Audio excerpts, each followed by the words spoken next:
नदी का जल अपने आप बहता है।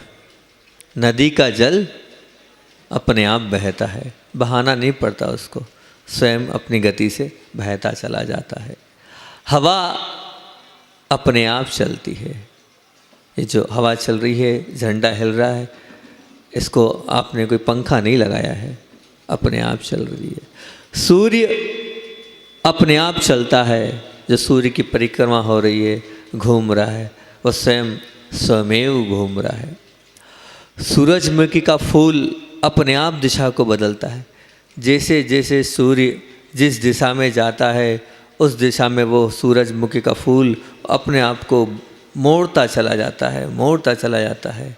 उसका मुख और सूर्य का मुख एक समान, एक दिशा में होते हैं। परंतु पंखा को कुछ पंखा है, उसको क्या स्वयं चल जाएगा? नहीं, पंखे को चलाना पड़ेगा। गाड़ी को कोई चलाता है तब गाड़ी चलती है, अन्यथा गाड़ी भी नहीं चलेगी। विमान को कोई चलाता है तब चलता है। विमान से प्रशांत जी आए हैं। प्रशांत जी मन से तो नहीं आए ना, विमान को चालक ने चलाया था ना। हाँ, तो विमान को चलाना पड़ता है। प्रशांत जी बोले हाँ, अपने आप नहीं आया, कोई ना कोई बैठा होगा उसमें, उसके माध्यम से तो विमान को भी चलाना पड़ता है, तब चलता है। आज कुछ अलग बात कर रहा हूँ मैं, अजीब वस्तु की बात चल रही है। एक सुंदर सी पेंसिल है, पेंसिल भी जब चलेगी जब आप हाथ में उसको लोगे। आज पेंसिल की ही चर्चा करना है। पेंसिल भी वो जब आप कब चलेगी? जब आप हाथ में लोगे तब पेंसिल चलेगी। उसके बिना क्या पेंसिल चल सकती है? वो पेंसिल, किंतु पेंसिल एक अलग हकीकत को की ओर हमारा ध्यान आकर्षित करते हुए कह रही है। क्या कह रही है पेंसिल? दोस्त, मेरी ताकत मेरा रूप नहीं है। दोस्त, मेरी ताकत मेरा रूप नहीं है, मेरा कद भी नहीं है और मेरा वजन भी नहीं है। तो फिर क्या है? मेरी ताकत मेरे भीतर बैठा वो सतत्व है, वो सतत्व है। वास्तविकता में वो सत्व ही पेंसिल के अंदर, वो जो रिफिल अंदर है लकड़ी के अंदर, वही सब कुछ है उस पेंसिल का। अगर पेंसिल के अंदर की वो रिफिल चली गई तो क्या वो पेंसिल आपके काम आएगी? एक तरफ पटक दोगे आप। लकड़ी का कोई महत्व नहीं है, लकड़ी से नहीं लिखोगे आप। तो पेंसिल क्या कह रही है? मेरा ऊपरी रूप, इसका कोई मूल्य नहीं है, मेरे वजन का कोई महत्व नहीं है। मेरी असली ताकत क्या है? मेरे अंदर जो भीतर बैठा स्वतत्व है, वही मेरी ताकत है, वही मेरा सब कुछ है। यदि वो सुरक्षित है तो मैं शक्तिशाली हूँ, अगर वो गायब है तो मैं तो अनुपयोगी हूँ। मैं तो क्या हूँ? अनुपयोगी हूँ। मुझे सबसे यही बात कहनी है। अगर अपने आप को आप ये मानते हो बाहरी संपत्ति, बाहरी बल और बाहरी सौंदर्य, इस सामग्री के बल पर आप मानते हो कि मैं शक्तिशाली हूँ, तो मानना बिल्कुल गलत। तुम एक नंबर के मूर्ख हो अगर एक नंबर के दिमाग से रहित हो, अगर इन सब चीज़ को अगर आप मान रहे हो। पेंसिल भी स्वीकार कर रही है कि मेरा बाहरी रूप कुछ नहीं है, अंदर रूप है। तो फिर वो पेंसिल शिक्षा दे रही है। क्या दे रही है? जैसे पेंसिल ने कहा वो सब कुछ स्वतत्व ही सब कुछ है, वैसे ही तुम्हारे अंदर जो बैठी आत्मा है वही सब कुछ है। लेकिन वो आत्मा कैसी हो? सद्गुण से सहित हो, सच्चारित्र से सहित हो और उत्कृष्ट ब्रह्मचर्य के धारी हो, तब ही वो आपका अंदर बैठा जो स्वतत्व है वो काम का है, अन्यथा कोई काम का नहीं है। आज ब्रह्मचर्य की बात कर रहे हैं, लेकिन वो जो ब्रह्मचर्य है हम कितना पाल पा रहे हैं, आप उस पर विचार करें। उत्कृष्ट ब्रह्मचर्य का अगर विरोधी कोई चीज़ है तो वह काम। ये काम जो है ये बहुत बड़ा प्रतिद्वंदी है ब्रह्मचर्य का। काम कैसे उत्पन्न होता है, काम क्यों आता है और काम को हम कैसे नियंत्रित करें कि वो निष्काम हो जाए? तो उसके लिए सबसे बड़ा अगर शत्रु हम समझें तो वो काम का अगर कोई रिश्तेदार है तो वह चाम। काम का कोई रिश्तेदार है तो वह चाम। चाम, चाम मतलब आपका ये ऊपरी शरीर, ये आपकी चमड़ी, ये चाम है। ये चाम के आकर्षण में ही हम अंधे हो जाते हैं और सब कुछ भूल जाते हैं। विवेक को खो देते हैं इस चाम के चक्कर में। जिस मनुष्य ने इस देह दृष्टि को ही सब कुछ माना है, उसका तो निश्चित तौर से ब्रह्मचर्य खंडित ही है। वह तो सिर्फ कहने को अपने आप को कह रहा है कि मैं पवित्र हूँ, नहीं, वह पवित्र नहीं है। परंतु एक बात ध्यान रखना, मात्र स्त्री पुरुष से दूर होने का ही नाम ब्रह्मचर्य नहीं है।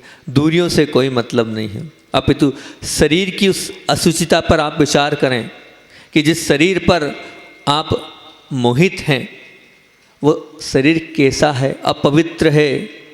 चमड़ी के भीतर क्या भरा है, क्या भरा है चमड़ी के अंदर? वही खून, पीप, और चमड़ी के अंदर क्या? मांस, हड्डी से युक्त वह शरीर है। आपकी दृष्टि सिर्फ अभी ऊपरी शरीर पर है, अंतरंग में नहीं है। अगर आपको अपना तेज ब्रह्मचर्य की गरिमा बढ़ाना है, अपना तेज प्रकट करना है, उसे जागृत करना है, तो एक बात ध्यान रखना, अपनी दृष्टि देह से ऊपर उठाओ। जब तक आप देह से ऊपर नहीं उठाओगे और शरीर की असुचिता पर चिंतन नहीं करोगे, आप उठ नहीं पाओगे। ब्रह्मचर्य धारण करना है तो सूत्र लिख लो, ब्रह्मचर्य धारण करना है तो देह नहीं देही को पहचानो। ब्रह्मचर्य धारण करना है तो देह नहीं देही को पहचानो। देही मतलब क्या? आत्मा को पहचानो। जिसकी दृष्टि आत्मा पर होती है उसके हृदय में ब्रह्मचर्य का विलास नाचता है, प्रकट हो जाता है उसके। लेकिन जो हृदय के अंदर अपनी आत्मा, और जिसकी दृष्टि शरीर पर होती है, भोग की वासना का शिकार बनता है, वो कभी भी अपनी आत्मा तक पहुँच ही नहीं पाता है।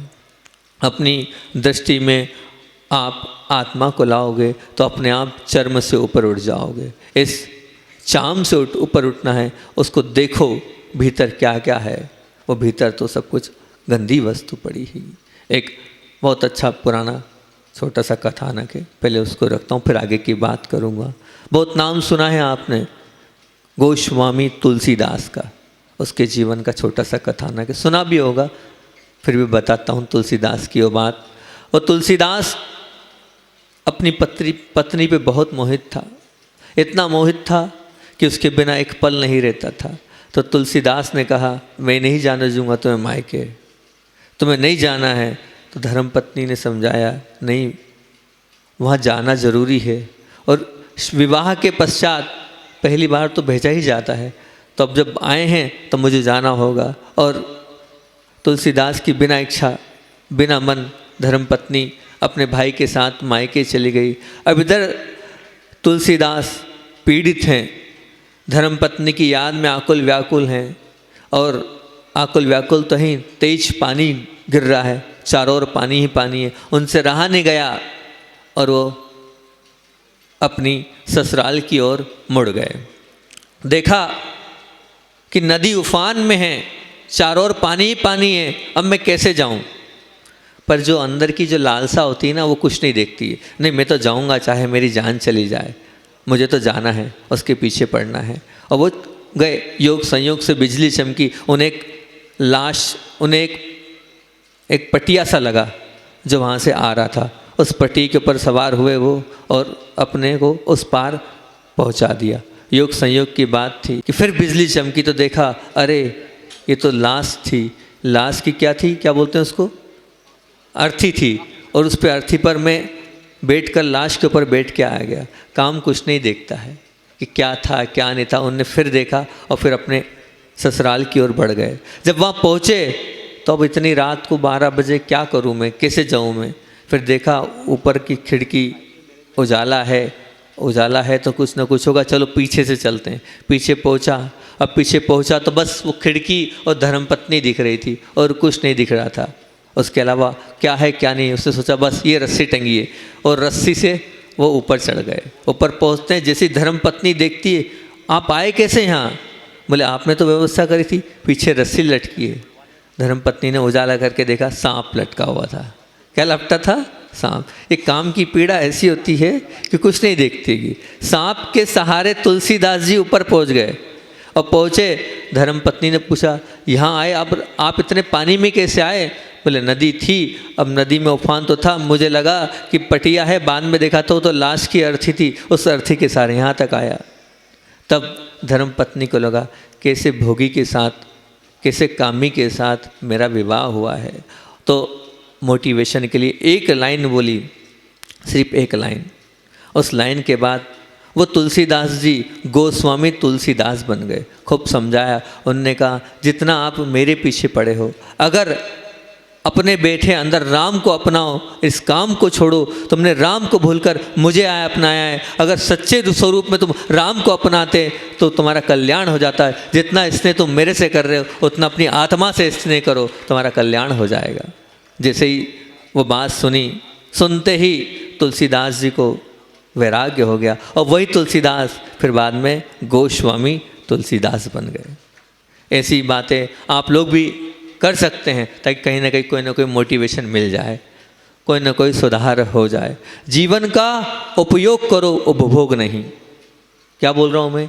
जीवन का उपयोग करो, उपभोग नहीं। उपभोग जो करता है उसकी जो उपयोग जो करता है वो नीचे, उपभोग जो करता है वो नीचे जाता है। उपयोग और उपभोग क्या?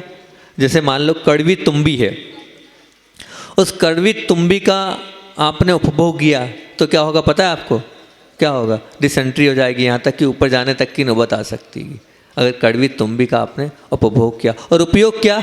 उपयोग मतलब बड़े बड़े नदी नाले उस कड़वी तुम्बी के सहारे पहुँच सकते हो, उस पर चढ़ोगे वो आपको ऊपर पहुँचा देगी, वो था उपयोग।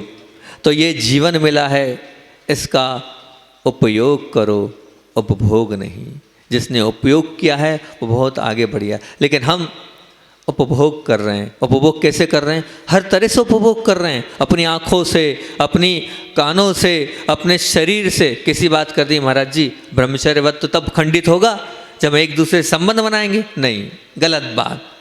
आचार्य उमा स्वामी महाराज के पास चलते हैं, उन्होंने क्या कहा है? उन्होंने कहा है तत्वार्थ सूत्र में, अभी हमने उस दिन व्याख्या भी करी थी, सूत्र में आचार्य उमा स्वामी कहते शेषः स्पर्श रूप शब्द मनः प्रविचाराः। क्या बोल रहे हैं कि किस किस से प्रविचार करते हैं देव लोग? तो बोले काय से? बोले वो करते हैं मन से। आपने मन में चिंतन किया ऊपर वाले, सबसे ऊपर वाले देव, वो मन से करते हैं, बस मन से भावना भाई और प्रविचार हो गया। फिर बोले शब्द, सिर्फ शब्द सुन लिए, आप मोबाइल पे बात भर कर रहे हो ना, वो बात से प्रविचार हो गया।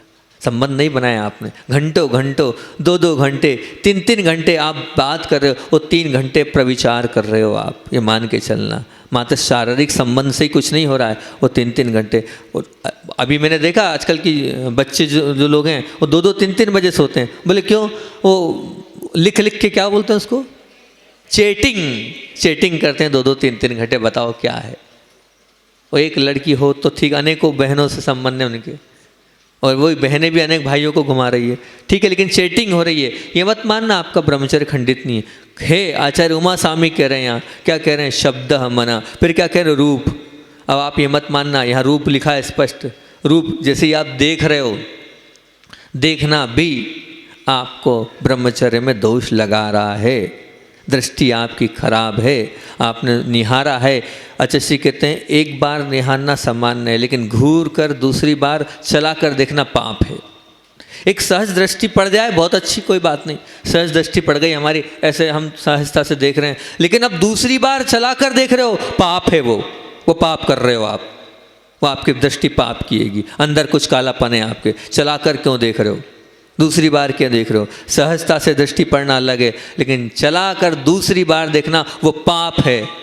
आप मान के चलना, उससे आपका ब्रह्मचर्य खंडित होता है, होगा ही। उस दिन मैंने कहा था मैं प्रशांत जी की उस चीज़ पे बहुत प्रभावित हूँ, और जब भी आते हैं हमारे पास बैठते हैं तो नीचे दृष्टि रहती है प्रशांत जी की। प्रभावित हुआ उस चीज़ से, कहते ना जहाँ जो अच्छा मिले उसको एक्सेप्ट कर लो। बहुत अच्छी आदत है प्रशांत जी की, निगाह ऊपर नहीं उठती, नीचे निगाह करके बैठे रहते हैं। सज्जन व्यक्ति की पहचान होती है। तो दूसरी चीज़ क्या बताइएगी? रूप। और रूप के बाद है स्पर्श, मतलब स्पर्श भी करोगे आप तो भी नहीं। हमने सिर्फ टच तो हुआ है, अरे टच नहीं हुआ, सब अटैच हो गया टच होते ही। टच होते ही अटैच हो गया, आपका पाप तो आपके साथ अटैच हो गया। ये मान के चलना, टच से कुछ नहीं हो रहा है, टच से तो अटैच हो गया आपका पाप। तो 4 चीज़ें आचार्य उमा स्वामी ने बोली थी कि कौन ऊपर के देव किस किस प्रकार से अपनी वासना की पूर्ति करते हैं। तो शेषा स्पर्श रूप शब्द मनः प्रविचारा, उठा के देख लेना चतुर्थ अध्याय के सूत्र को। जब वो वहाँ कह रहे हैं तो ये मान के चलना हमारे स्पर्श से भी, हमारे रूप से भी, हमारे शब्द से भी और हमारे मन से भी प्रविचार हो रहा है।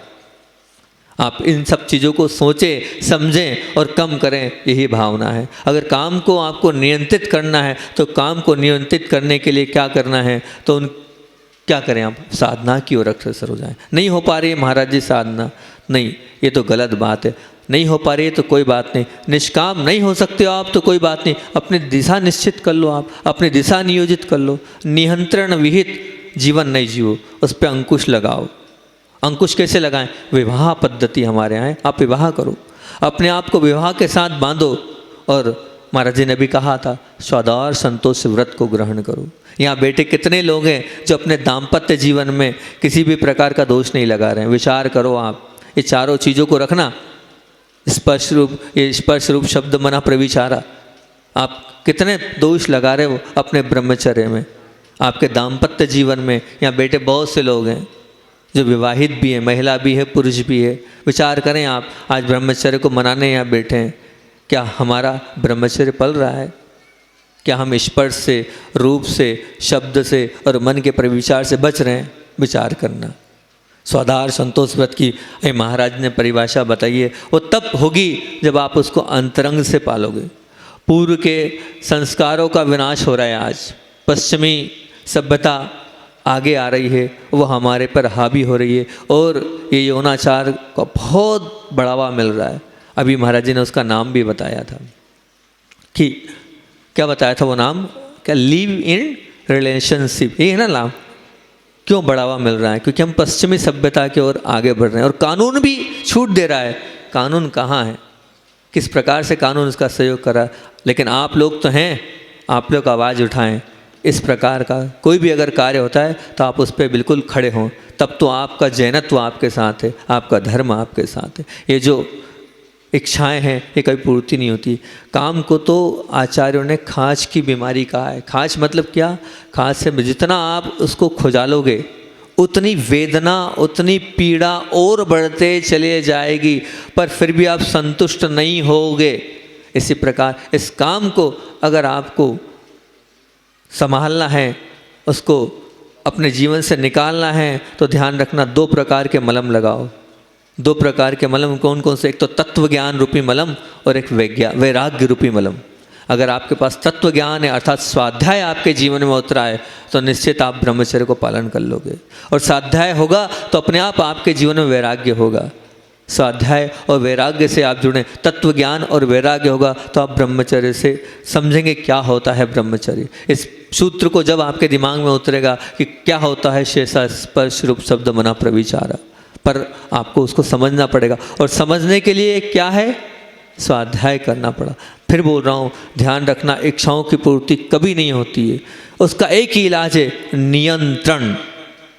जिसने अपने जीवन को नियंत्रित रखा उसी का कल्याण है। आज पूरे लड़के लड़की इस प्रकार से अपनी मर्यादाओं को तोड़ रहे हैं, बिल्कुल कहूँगा, खुला खुला कहूँगा, मर्यादाओं को तोड़ रहे हैं। पवित्रता नहीं रह पा रही हैगी और संयम भी नहीं रह पा रहा है। क्यों?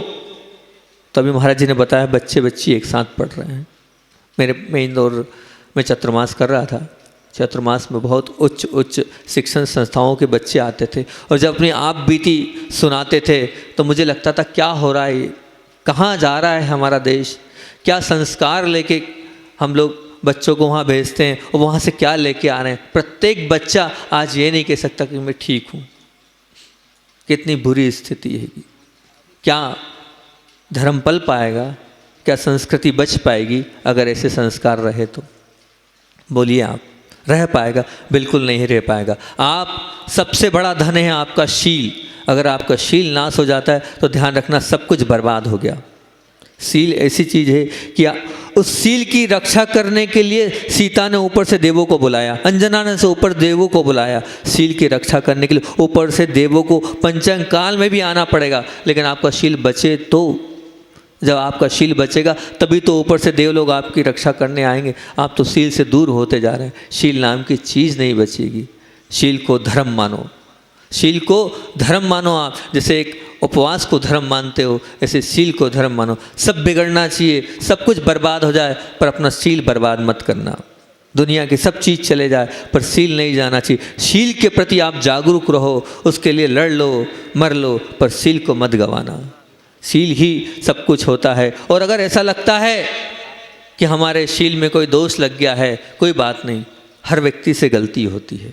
गलती हो गई है, आर्यिकाओं के पास जाओ, गुरुओं के पास जाओ, साधुओं के पास जाओ, अपना पाप का प्रायश्चित कर लो और अपने आप को शुद्ध बना लो कि ये मेरे से गलती हो गई थी, मेरे जीवन में मैंने यहाँ ये गलत कर लिया। आप बहुत सारे लोग आते हैं, प्रायश्चित मांगते हैं, और प्रायश्चित के माध्यम से अपने आप को शुद्ध करो।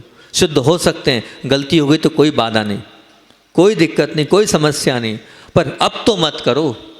जो हमने जब जागे तभी सवेरा, आगे से मत करना। अपने शील को सुरक्षित रखना, अपने शील को बरकरार रखना तो बहुत अच्छी बात हैगी। क्योंकि हमारे धर्म में कहा है, गृहस्थों के लिए धर्म में काम नहीं कहा है, काम पुरुषार्थ का उपदेश दिया है। काम और काम पुरुषार्थ में बहुत अंतर है, बहुत अंतर है।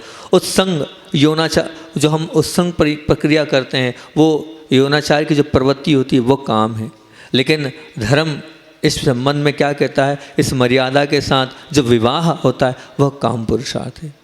काम पुरुषार्थ के लिए आचार्यों ने आज्ञा दी है। लेकिन काम से निष्काम की ओर तभी पहुँचोगे जब आप काम पुरुषार्थ को जैसे आगम में कहा है स्वादार संतोषवत, उसके अनुसार करोगे। तभी कामांध के ऊपर उठकर आपको काम पुरुषार्थ को ही अपना जीवन बनाओगे, तब आप ऊपर उठ पाओगे, नहीं तो आप ऊपर नहीं उठ पाओगे। भगवत का वो प्रसंग, सुखदेव जी जन्म से ही दिगंबर थे। एक जो भगवती गीता है उसका प्रकरण हैगा, उस प्रकरण को मैंने पढ़ा था कि वो भगवत में सुखदेव बाबा जन्म से ही दिगंबर थे और उनके पिता व्यास जी थे। उस प्रकरण को मैंने सुना था, वो रखता हूँ क्योंकि हमारे बेटे हैं भगवत के स्वाध्यायशील। तो क्या रश्मिकांत है ना, हाँ रश्मिकांत जी बैठे ही हैं।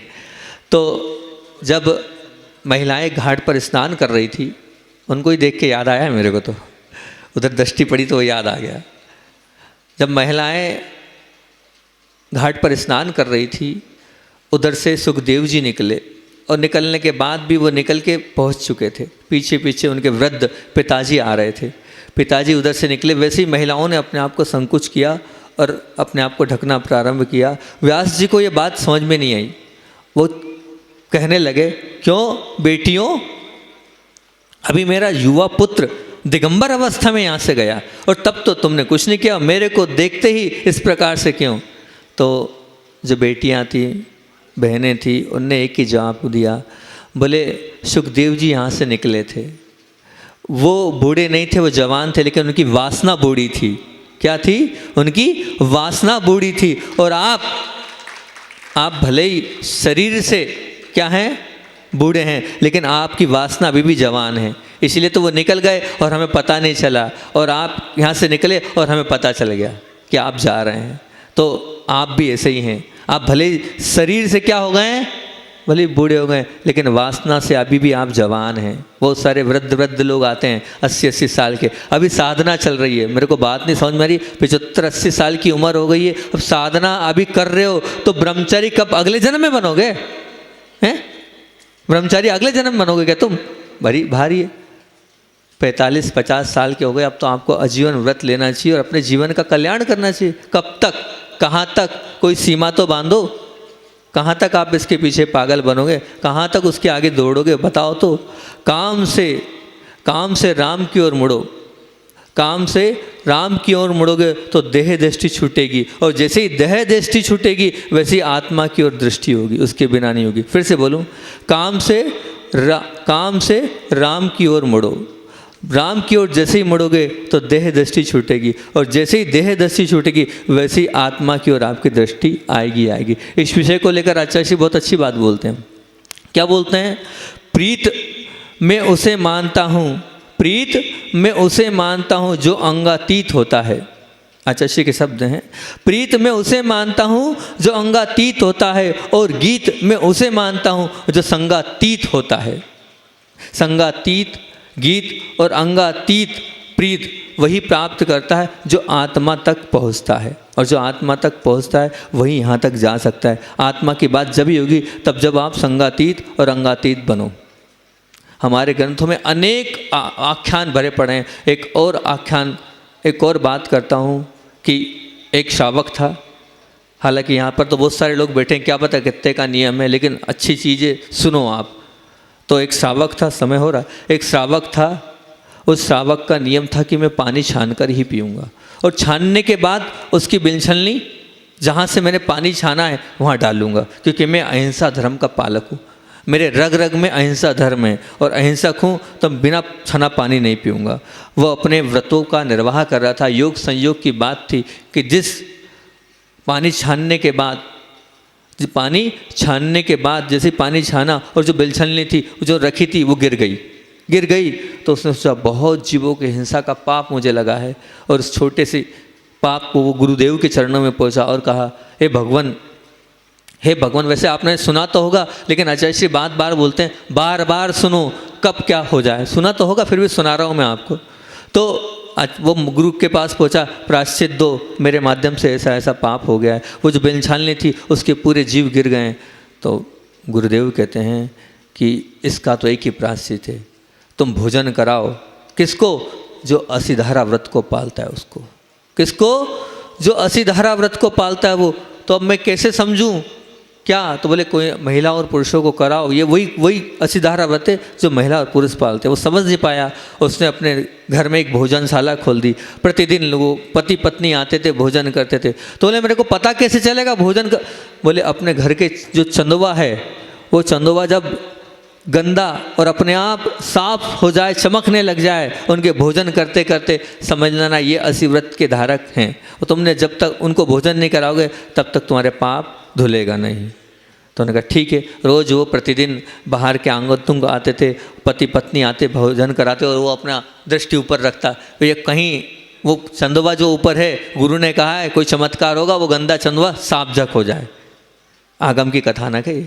तो देखता था, हुआ नहीं। और कुछ दिनों के पश्चात, गुरु की वाणी गलत नहीं होती, एक पति पत्नी को भोजन कराया, वो भोजन पे बैठे ही नहीं, और ऊपर देखा तो वो अपने आप जो गंदा चंदवा था वो साफ झक हो गया। बड़ा आश्चर्य, अहोभाव के साथ वो आहार करा रहा है दोनों पति पत्नी को। और आहार कराने के बाद उन्होंने एक ही निवेदन किया, भैया आप ये तो बताओ कि आप कहाँ से आए और क्या है आपका। उन्होंने कुछ नहीं बताया। और फिर उन्होंने कहा फिर भी आपके विषय हम जानकारी चाहते हैं, आप बताओ आपका कोई व्रत है क्या? उन्होंने बोला आपका कोई व्रत है क्या? तो बोले व्रत तो है, अब उसको क्या बताना, जो व्रत करता है वो बताता नहीं, फिर भी बताना पड़ेगा आपको, मुझे बताना। जब निवेदन किया तो उन्होंने कहा कि मैं बता दूं, नाम तो पता ही होगा आपको, विजय सेठ और विजया सेठानी। उन दोनों ने उनके समक्ष कहा कि हम गुरुकुल में पढ़े थे तो हमने नियम लिया था कि हम 15 दिन कृष्ण पक्ष में व्रत रखेंगे, और ये आरिका के पास इनने अध्ययन किया था तो इनने कहा था कि हम शुक्ल पक्ष में 15 दिन व्रत रखेंगे। दोनों का व्रत था। अब योग संयोग की बात थी, हम तो कभी मिले नहीं अपने जीवन में। माता पिता ने हमारा, आजकल तो आप पहले ही मिल लेते हैं, अपना तय सब कर लेते हैं, माता पिता की कोई आवश्यकता ही नहीं है, सब हम कर लेंगे, खुद हो गए इतने सक्षम। माता पिता ने उनका विवाह किया, विवाह के पश्चात जब दूसरे से मिले तो उन्होंने कहा हमारा तो कृष्ण पक्ष का ब्रह्मचर्य है, उन्होंने कहा हमारा शुक्ल पक्ष का ब्रह्मचर्य है। अब दोनों कैसे संबंध बनाए?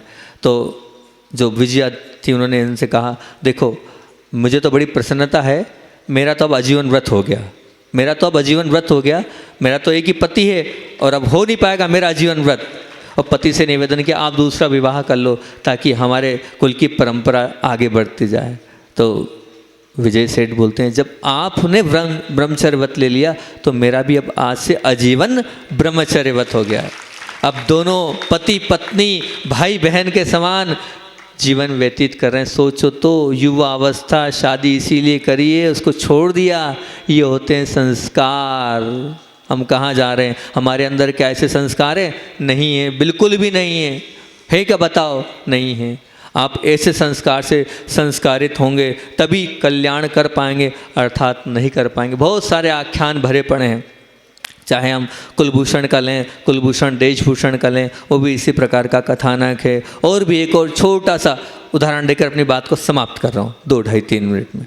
एक बहुत अच्छे अयोध्या प्रसाद गोली हुए हैं, वह ग्वालियर के थे।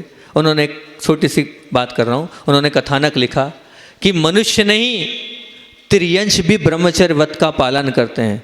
त्रियंश भी, उनके कथानक में लिखा था त्रियंश भी। ग्वालियर की सत्य घटना है। ग्वालियर में एक ग्वाला अपने यहाँ गाय को पालन करता था, यदुवंशी था, गाय को पालन करता था, गाय का पालन करता था। तो गाय के 1 2 4 5 6 7 8 जितनी भी संतानें हुई, उसके बाद गाय ने अपने मन से मोटिवेट होकर, प्रभावित होकर ब्रह्मचर्य व्रत लिया। ब्रह्मचर्य व्रत को धारण किया तो फिर से उसकी गर्भधान क्रिया के लिए वहाँ के लोगों ने जो भी प्रयास किया होगा तो वो यहाँ वहाँ होने लगी, यहाँ वहाँ हुई। एक दिन तो उसने अपने आप को बचा लिया। रात में उस ग्वाले की बालिका को उसने स्वप्न दिया कि अगर मेरे साथ अब मेरा ब्रह्मचर्य व्रत हो गया है, अब मेरा ब्रह्मचर्य खंडित किया जाएगा तो मैं उस कुएं में कूदकर अपनी जान दे दूंगी। त्रियंश का सपना एक छोटी सी बालिका को। सत्य घटना है, अयोध्या प्रसाद गोली जी की ने लिखा है ये। अब बच्ची ने सुबह उठ के माता पिता को बताया, सबको बताया कि ऐसा ऐसा स्वप्न आया है। सब ने उसकी हंसी उड़ाई। बेटा ऐसा नहीं होता है, कोई त्रियंश लोग भी कोई व्रत लेते हैं क्या? गाय भी कोई व्रती होती है क्या? ऐसा कोई ब्रह्मचर्य व्रत नहीं होता है।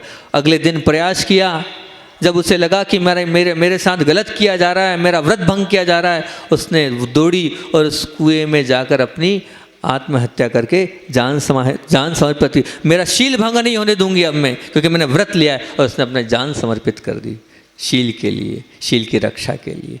ये त्रियंश जब शील की रक्षा कर सकते हैं तो आप पीछे क्यों हट रहे हैं? आप आगे बढ़ें और शील का पालन करें, तब तो आप अपने धर्म को पाल पाएंगे। अंतिम बात, चाम से दृष्टि मोड़ो।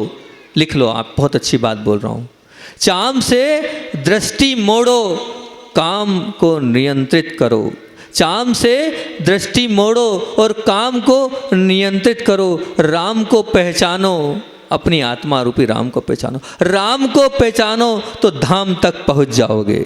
राम को पहचानो तो धाम तक पहुंच जाओगे। बोलिए आचार्य भगवान विद्यासागर जी महामुनि राज की जय।